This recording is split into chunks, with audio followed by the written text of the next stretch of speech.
Kemudian dilaporkan kepada siapa? Kepada Heraklius. Apa kata Heraklius? Bawa Abdullah bin Hudzafah dan ikat dia. Panah dia dari jarak terdekat. Diikat. Abdullah bin Hudzafah kemudian diikat, dipanah dari jarak dekat dan hanya diplesetkan saja. Coba bayangkan. Diplesetkan saja.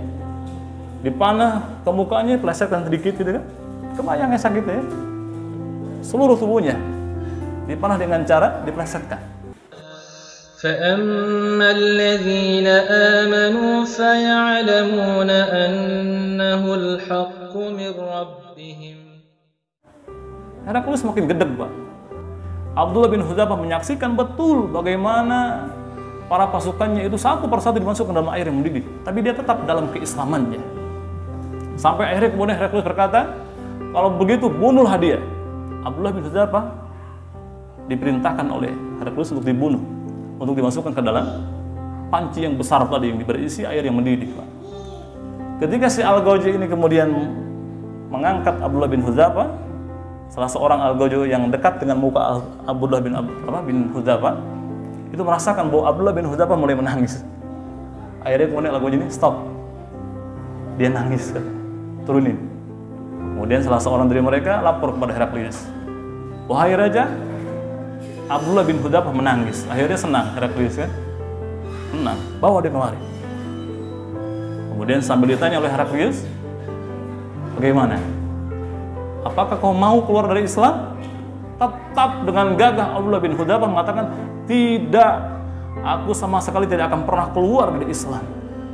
Tapi kenapa engkau menangis, kata Heraklius? Aku menangis karena menyesal, karena aku cuma diberikan nyawa satu saja oleh Allah Subhanahu wa Ta'ala. Seandainya Allah memberikan aku nyawa 1000, maka dengan aku mati dengan seperti ini semuanya, jadi 1000 nyawa mati dengan seperti itu, aku akan sangat senang, katanya. Luar biasa. Nyerah Heraklius, Pak. Heraklius seorang raja Romawi kemudian nyerah kepada Abdullah bin Hudzafah. Nah, tawaran terakhir Heraklius diberikan kepada Abdullah bin Hudzafah mengatakan, aku akan membebaskanmu tapi dengan satu syarat. Kata Abdullah bin Hudzafah, apa? Syaratnya adalah engkau harus mencium kepalaku. Nah, kemudian Abdullah bin Hudzafah mengatakan, baik, tapi dengan syarat. Kasih syarat lagi Pak seorang muslim, enggak ada, Pak. Jadi walaupun dengan kondisi tawanan perang, tapi tetap dia gagah, tidak pernah menjadi pengecut. Abdullah bin Hudzafah kemudian memberikan syarat kepada siapa? Heraklius. Aku bisa mencium kepalamu, tapi tolong lepaskan semua tawanan orang-orang Islam, kaum muslimin. Karena banyak di antara kaum muslimin yang kemudian jadi tawanan, ditahan, Pak. Jadi kemudian sepakat.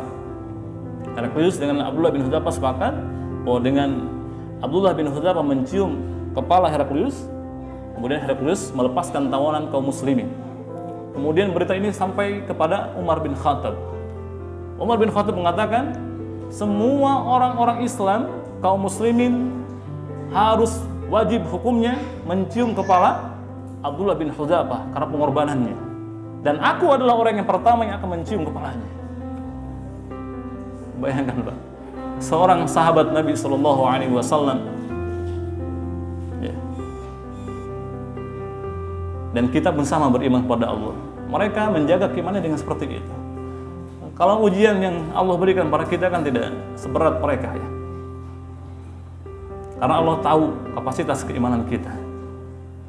Jadi pentingnya mempelajari keimanan adalah supaya kita lebih kokoh dalam menghadapi ujian.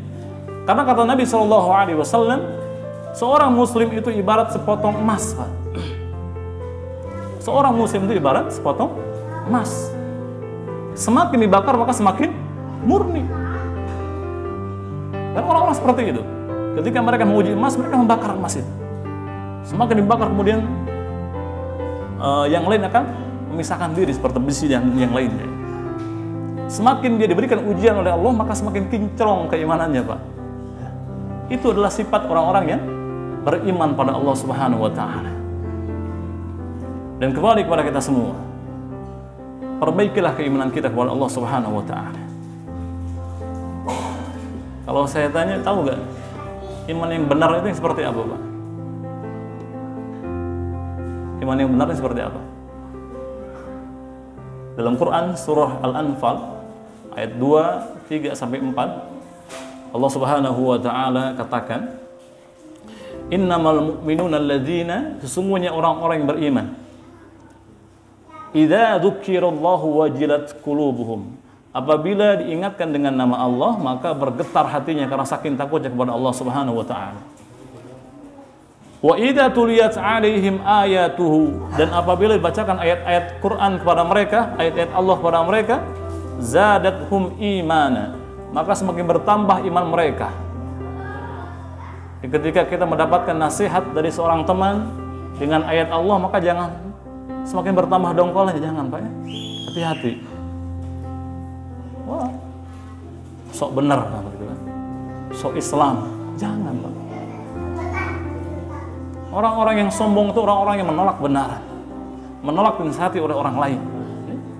Wa 'ala rabbihim yatawakkalun, dan hanya kepada Allah mereka bertawakal. Alladzina yuqimunas shalah. Jadi orang-orang yang beriman itu kata Allah yaitu orang-orang yang senantiasa mendirikan salat, wa mimma razaqnahum yunfikun, dan menginfakkan sebagian dari rezeki yang kami berikan pada mereka. Ulaika humul mu'minuna haqqan. Mereka itulah orang-orang yang beriman yang sebenarnya. Jadi ketika diingatkan dengan nama Allah, mereka bergetar hatinya. Ketika dibacakan ayat-ayat Allah kepada mereka, maka bertambah iman mereka. Itu adalah salah satu sikap yang harus ada pada diri kita. Orang-orang beriman tuh lembut hatinya Pak.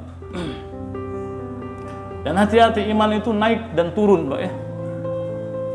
Iman itu kadang naik, kadang-kadang turun. Dalam hadis Rasulullah SAW mengatakan, al-imanu yazidu wa yanqus. Iman itu naik dan turun. Naik dan turunnya keimanan itu bukan tanpa sebab. Rasulullah mengatakan, ama yazidu bit-ta'ah. Naiknya keimanan itu karena sebab ketaatan. Wa yanqusu bil ma'siyat. Dan turunnya keimanan itu karena maksiat kepada Allah Subhanahu wa taala. Jadi ketika tiba-tiba kita malas salat, itu bukan tiba-tiba, pasti ada maksiat yang kita lakukan. Iman itu tidak serta-merta turun dengan begitu saja, enggak. Pasti ada sesuatu hal yang kita lakukan. Ketika seseorang mendengar panggilan azan, dia tidak sedang sibuk atau tidak sedang hal-hal yang dibenarkan oleh syariat, kemudian dia menunda waktu sholat, itu adalah termasuk maksiat kepada Allah Subhanahu wa taala. Itu yang kemudian menjadikan iman kita turun.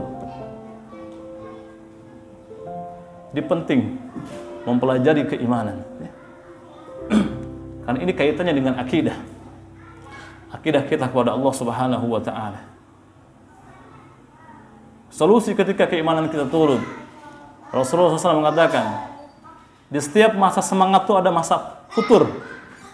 Futur itu masa malas ya. Ini masa-masa turunnya iman. Ketika iman sedang naik, kemudian ada masanya turun. Rasulullah mengatakan, barang siapa yang futurnya kepada sunnah lagi, ya barang siapa yang futurnya merasa malasnya kepada sesuatu yang disunnahkan lagi, maka sungguh dia telah diberikan petunjuk.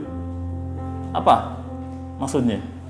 Jadi kalau seandainya ada seseorang di antara kita yang biasa membaca Quran dengan semangat, tapi satu waktu kemudian dia malas baca Quran, maka jangan sampai kita pindah kepada sesuatu yang tidak disunahkan. Ya, kalau sedang malas baca Quran, pindah misalnya kepada baca-baca buku-buku tentang tauhid, tentang fikih, itu boleh, itu baik. Maka Rasul mengatakan, barang siapa yang futurnya kepada sunnah lagi, maka sungguh dia telah mendapat petunjuk. Dan barang siapa yang futurnya kepada sesuatu yang tidak disunahkan, maka celakalah dia. Baca Quran semangat, tiba-tiba malas, ganti jadi baca Quran. Nah ini yang tidak akan selamat Pak. Itu iman seperti itu Pak.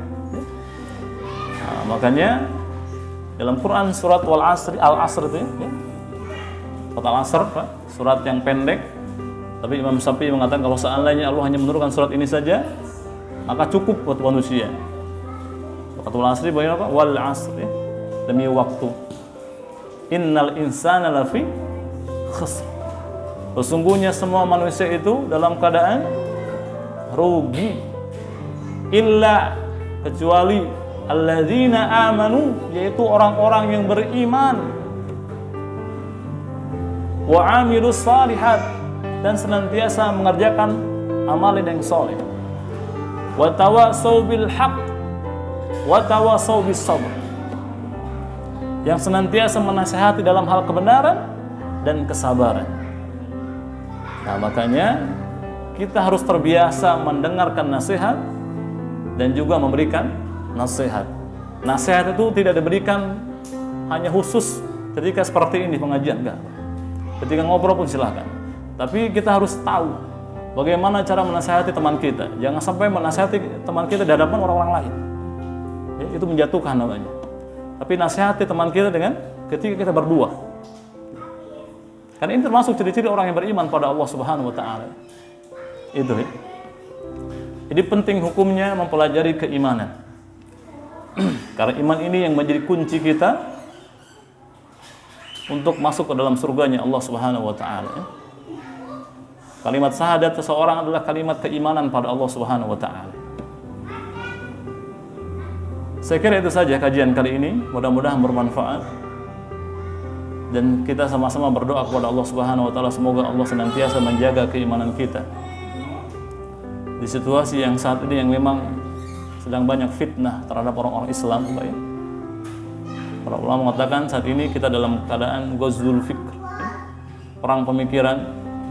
Maka salah satu hal yang bisa mencegah itu adalah dengan kajian ya, dengan dakwah. Kepada tetangga kita yang masih belum mau ke masjid, maka ajak mereka. Jangan cuek, Pak ya? Ajak mereka. Yang masih belum ngaji, ajak. Dan kita yang sudah ngaji, sabar ya? Sabar di dalam menjalankan ketaatan pada Allah Subhanahu wa ta'ala. Hadanallahu wa iyyakum ajma'in. Assalamualaikum warahmatullahi wabarakatuh. Thumma yumitukum thumma yuhyikum thumma ilayhi turja'un.